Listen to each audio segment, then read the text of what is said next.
Number 37. On the length of life.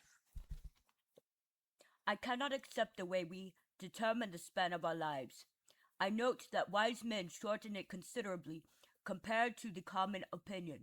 What, said Cato the younger to those who wanted to stop him killing himself, am I still at the age when you can accuse me of leaving life too soon? Yet he was only 48.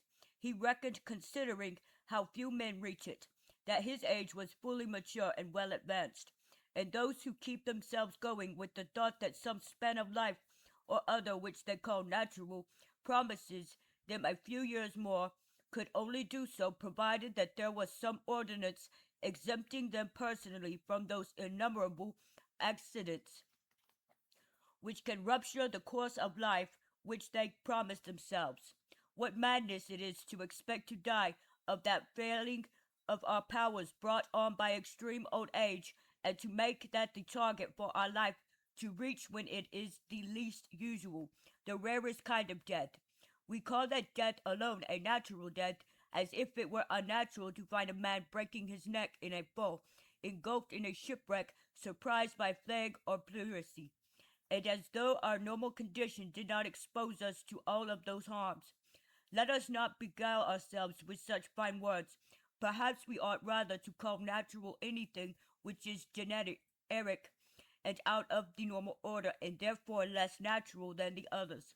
It is the last, the uttermost way of dying. The farther it is from us, the less we can hope to reach it.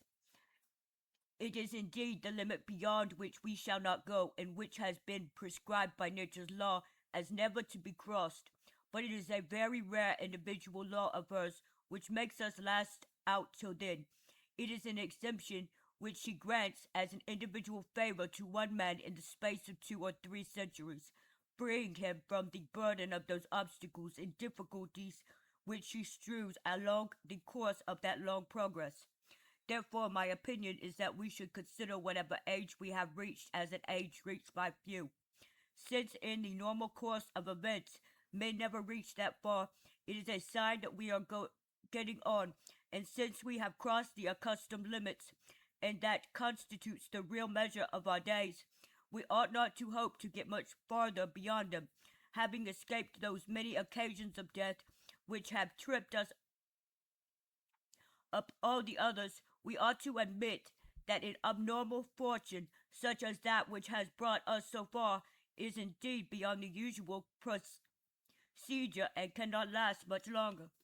It is a defect in our very laws to hold that false idea, for they do not admit that a man be capable of managing his affairs before the age of 25, yet he can scarcely manage to make his life last that long.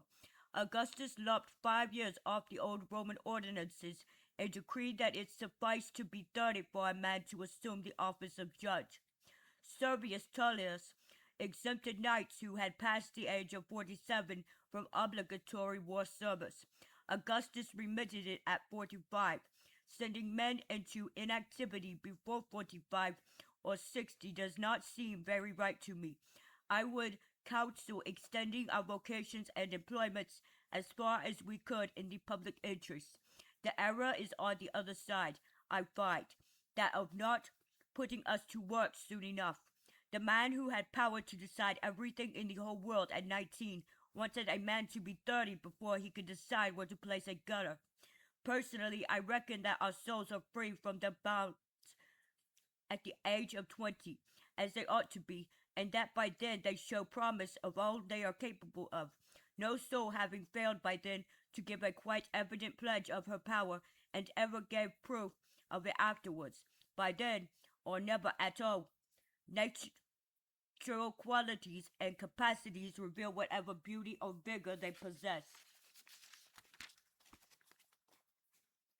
If a thorn pricks not at its birth, it will hardly prick at all, as they say in Delphine. Of all the fair deeds of men in ancient times and in our which have come to my knowledge, of whatever kind they may be, I think it would take me longer to enumerate those which were made manifest before the age of 30 than after.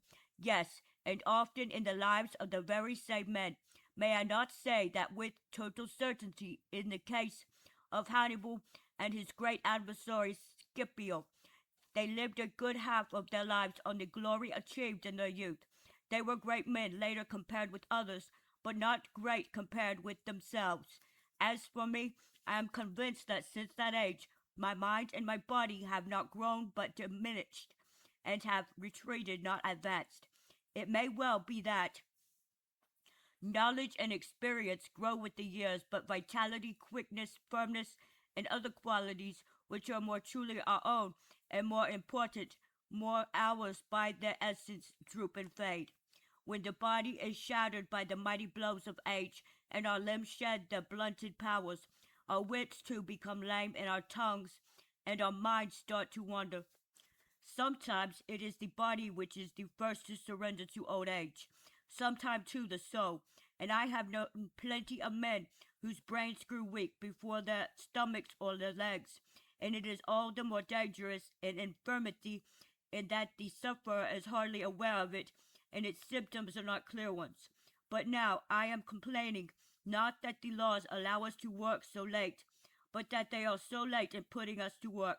It seems to me, considering the frailty of our life and the number of natural hazards to which it is exposed, we should not allow so large a place in it to being born to leisure and to our apprenticeship.